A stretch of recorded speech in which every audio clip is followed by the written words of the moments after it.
हशर में खुद को जो देखूंगा बिखर जाऊंगा। आप सल्लल्लाहु अलैहि वसल्लम ने घर ना संभाला तो किधर जाऊंगा।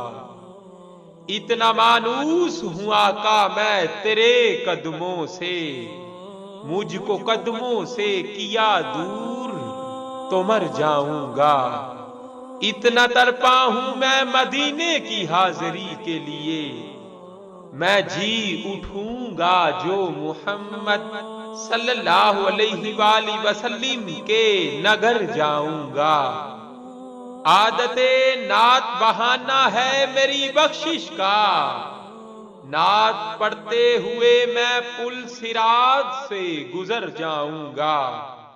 मेरा सर आपकी दहलीज के लायक तो नहीं, खाक बनकर तेरे कदमों में बिखर जाऊंगा। मेरी हर आस की डोरी दरे पंजतन से जुड़ी, बेखतर होके लहद में उतर जाऊंगा। मुझको बस अपने गुलामों में ही रखना आका, ये सनद लेके मैं दुनिया से गुजर जाऊंगा। हशर में खुद को जो देखूंगा बिखर जाऊंगा। आप सल्लल्लाहु अलैहि वसल्लम ने अगर ना संभाला तो किधर जाऊंगा।